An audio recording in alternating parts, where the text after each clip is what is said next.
Welcome everyone.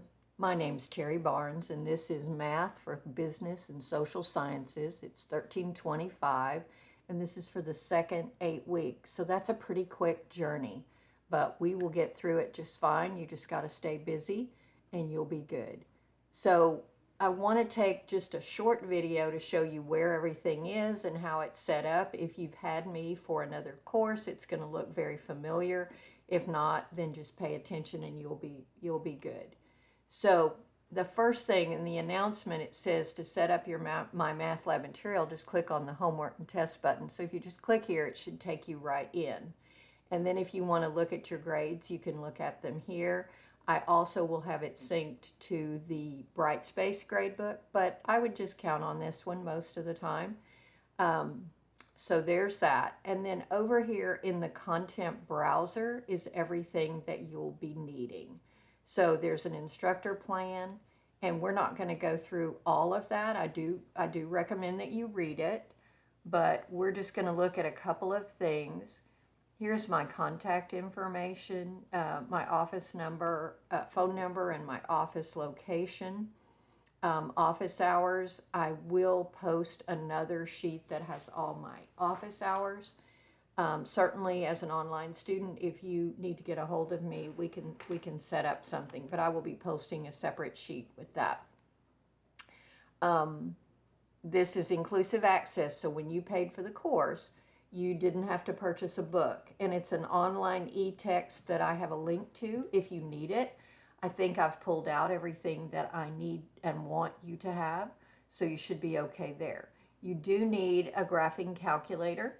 83 or 84 is what I use to teach with. If you have another one that works for you, that's fine.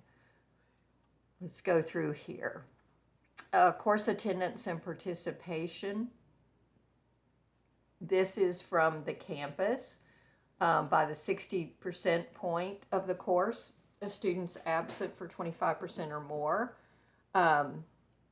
will be withdrawn from the course with a grade of W. So, you know, that's a quarter of the course. If you, in this course, don't do anything for 2 weeks, whether it's the first week or the 7th week or whatever, but it's 2 different weeks, after that you could be dropped because that's 25%. And we'll talk more about that a little bit later, but keep that in mind. That is important. We'll talk about the calendar in a minute. Grading. Homework counts 30% of your total average, and you can do your homework over and over again until you get it to be 100. So, and we'll talk about how everything is set up in the calendar, but it counts 30%, and then the tests count 50%. And before the test will open for you, you have to have passed all the homework for that chapter with at least a 70.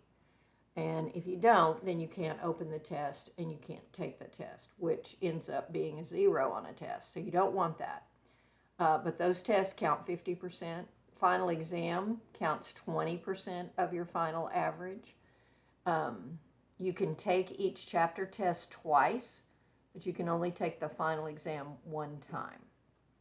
And I think, and I have it here about how I take attendance. It's really based on participation. You have to do something every week, and I will check on Sundays for the previous week. If you don't complete work in a week, that counts as an absence. You're allowed 2 such weeks, which I mentioned, but if you receive a third, you could be dropped for attendance. So it's really easy to meet that requirement. You just have to go in and work on something every week. And honestly, in an 8-week class, if you are not doing something every week, you're going to be really behind. So it's an easy way to meet that. So that is the instructor plan. Let's go back and see what else we got there. So there's some important student resources. You could look through that. The calendar, let's go through that. It doesn't have dates, and the reason it doesn't have dates is because everything in my course is open day 1, and it is not due ultimately till the end of the course. So there's not really due dates, but again, you have to do something every week, and I give you a suggestion here to try to keep you on track. And if you follow that, then you should be fine on getting everything done. If you get busy, busy, busy, and you finish in 5 weeks, then you don't have to worry about those last 3 weeks as far as attendance. You've got your stuff done. But keep in mind, everything has to be done by the end of the course. This is a suggested calendar. And so that's exactly what that means. And if you don't take that test here at the beginning of week 2, that's fine. You're going to figure out your rhythm and what works for you. But this helps people that are not as good at keeping up. And say you have a lot going on this week and you don't get 12.3 and 12.4 done. That's okay. You push it. Just as long as you, at the end, get everything done, you'll be all right. But just don't let it all pile up. That's the thing for that. All right, next we have the handouts, and you might want to print some of this. This is a formula packet and has derivative rules and some other things and integration rules. So that's kind of everything. If you wanted to print that, you would have that. That doesn't come out super clear. May have to redo that. So there's that. But if you wanted to go back and get individual, here's the formulas for chapter 12. Curve sketching form, you're going to need that in chapter 13, so know where that is. Plotting these, that's in chapter 16 and 17. So, you know, some things, if I mention a form, go here and look. And if I add other forms, that's where they will be. So let's go back to home.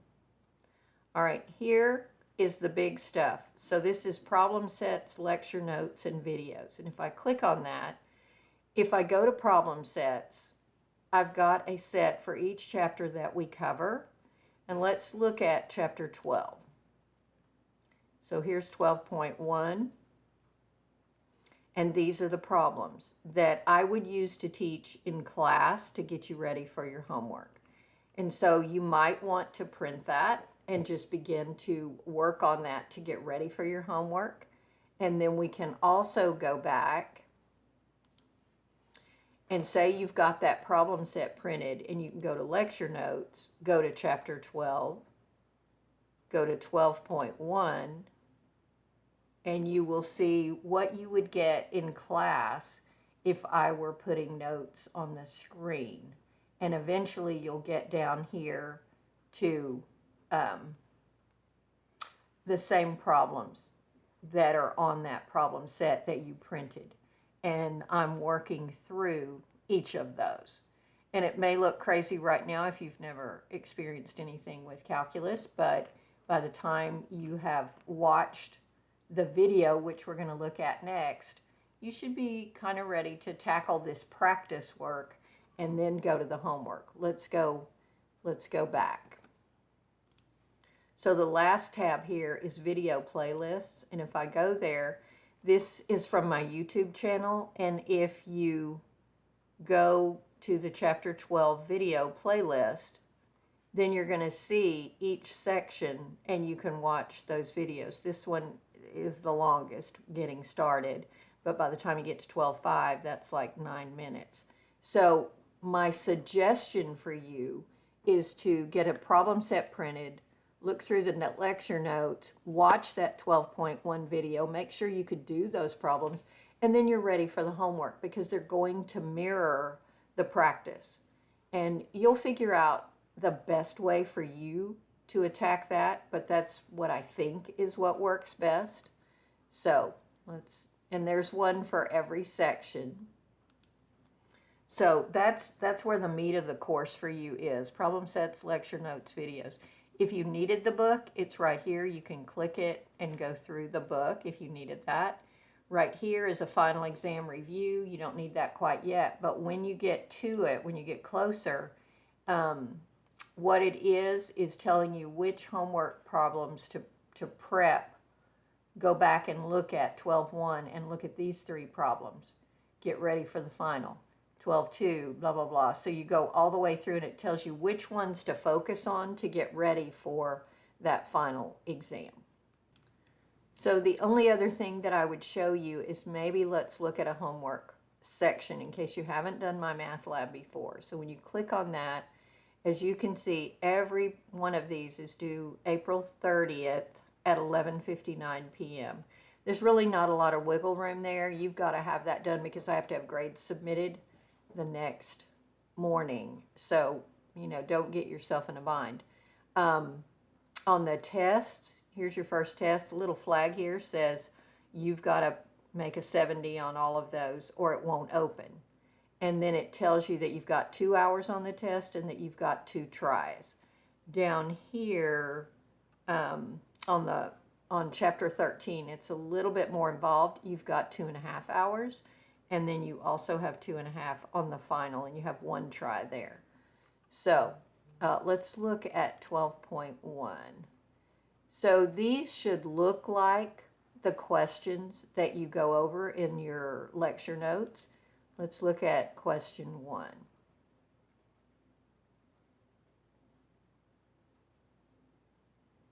It's trying.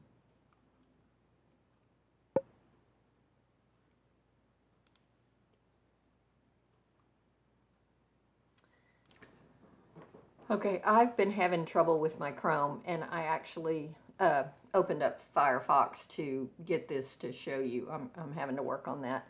But at any rate, you come up with your 12 questions. Here's the first one.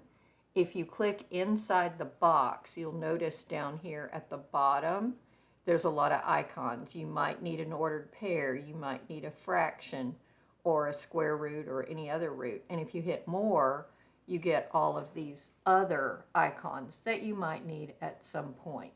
So it won't show up unless you click here. Now, if you click here, and we just put some gibberish, and I hit enter, then I get, not right, use the sum or difference rule, okay? And I'm gonna just hit enter again, and I'm gonna get the same little hint, and then I'm on my last final check. Let me hit final check. And it shows you the correct answer and what you answered, and then you can either just move on or you can hit similar question and it will regenerate the question and you can try again. So if it's something, oh, I see what I did wrong, then you can go right then and redo it. So you can get it wrong the first 2 tries, the last try, the third try is your final check. So that's kind of the way it works. Also, you could say view an example, but you already have examples in your lecture notes, so I'm not sure that you need that as much. If you click on get more help, right here says ask my instructor.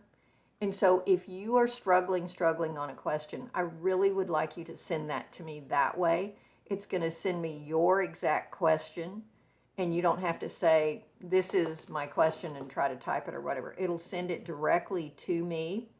And then you can write in here maybe what you've tried or where you're stumbling. And then I'll have that link and I can get back to you with a solution for how to help you. And then you just hit send. So it will come directly from you about your particular question because yours will not be the same as someone else in your class. So get more help, ask my instructor. That's really the best way for me to help you with a specific question. So I'm thinking that may get us where we need to be.